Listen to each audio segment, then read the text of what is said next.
30 мамыр 2024 жыл. Біз қазір Батыс Қазақстан облысы Теректі ауданы Аңқат ауылының қасында тұрмыз.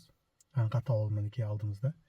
Бүгін далаға шыққанымызда бытықана өте көп, сондықтан мына көліктің ішінде жазуға мәжбүрміз. Бірақ біз мынадай бір қазақ тарихындағы аса бір қайғылы орындар алған жердің бірінде тұрмыз. 2017 жылы Мақсат Тәжмұрат ағаның Орал өңір газетіне мақала шықты, 11-дің оры деген. Сонда 1921 жылы Алаш әскерінің құрамында болған 11 жігітті милиция, сол кезеңде Совет үкіметі кезеңінің милициясы өлім жазасына кесіп, атып, осы шамада ауыл адамдар осы жерге келіп көміп, мінекей мына қазір артымда тұрған мына жерде осы жерде сүйектері жатыр деп айтылады.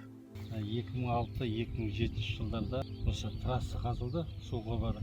Сол қазылған кезде осыдан адам сүйектері табылып, сонау көне заманда ертеректе адам атылған деген әңгімелер айтылып, соңынан Құран дұға оқып осы кері көміп тастады адам сүйектері.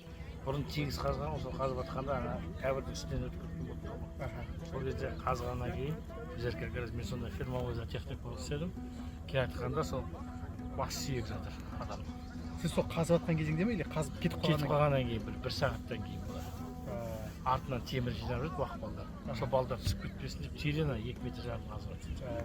Адам басы, сосын сол қолымен жатқан осы қолы. Сүйек, қол сүйек. Сосын аяғы, денесі қалғаны кәбірде қалған. Ондай шағын сүйек. Басы кішкентай. Тісі бәрімен тұр. Бірақ бетіне көнене киім бі, атама білмедік оны. Бірден жапқан, бірақ баста жоқ та, анда қолға бүйтіп жабысып қалған. Яғни дененің бір бөлшегі ғой. Сосын оны қайттан жерледі ғой, қайта жерледі. Тереңдік қанша болды жаңағы? 2 метрден жоғары болды. 2 метр жоғары. Себебі мен бойым метр жетпіс, сол кезде мен қолым жетті. Қалған денені алды деді ғой шығаруға. Шығаруға барғанда өзі алынмады. Қалай жерленген? Жерлеу рәсімі? Жандатпа. Сосын жатқызып жатқан. Бұл оқиғаны Құрманғазы Дәулетиярұлы деген қазір марқұм осы ауылда өмір сүрген ағамыз, Мақсат ағамызға әңгімелеп берген. 1921 жылы осы ауылда Совет үкіметі орнағаннан кейін ауылдың билеуші Шолақ белсендісінің солақай саясатына, жалпы сол кезеңде үлкен жұт болып, аштық болып жатқан белгілі қиын заманда билікке наразы болған халық болған, содан жаңа Алаш әскерінде құрамында болған бұрындары жас жігіттер өздерінің наразылықтарын жасап қарсылық көрсеткен. Қандай деңгейде қалай болды ол белгісіз, бірақ та Орал қаласынан арнайы милиция алдырып, ауылдағы сол жәбір көрдім деген адамдар кімдер екендігін көрсетіп ұстап берген. Сонда 11 жігітті ұстаған. Олардың барлығы да бұрын Алаш әскерінің құрамында болған деп айтылады.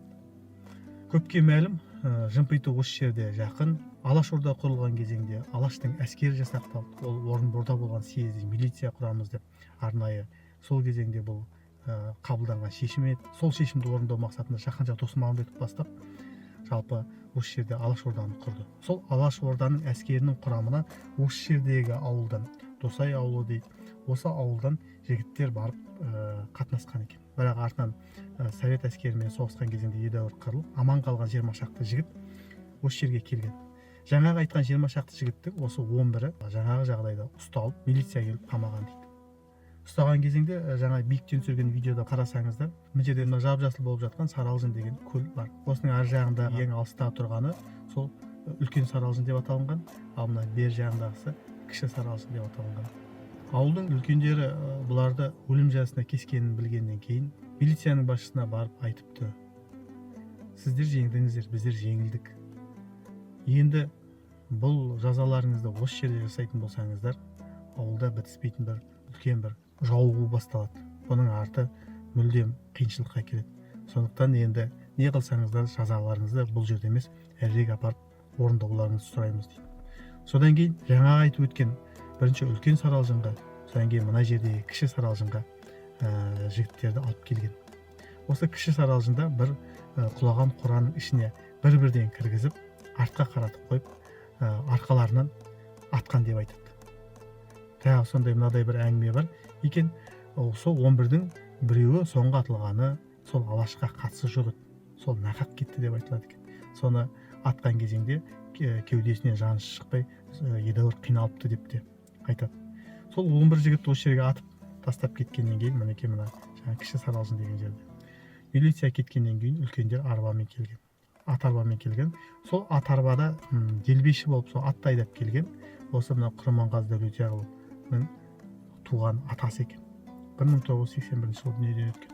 Сол кісі осы жерге алып келген, сол өзінің ұрпақтарына айтып осыны жеткізген екен. Сол әкеліп осы жерге жерлеп айналасын орлаған. Мінекей жергілікті үлкендердің, жалпы халықтың да осы әңгімелерді айтып отырғандығына жаңа куә болдық.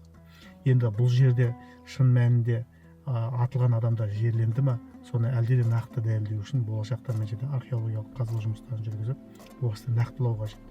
Егер осы айтылған әңгіме шынайы болып нақтыланса, онда болашақта белгі қойып, одан әрі қоршау жасау қажет деп санаймыз. Себебі бұл Қазақстанның, жалпы қазақ елінің тәуелсіздігі үшін күрескен Алашорданың, сол Алашорданың әскерінің құрамында болған азаматтардың саяси қуғын-сүргін көріп, соның құрбаны болғандығын дәлелдейтін орын.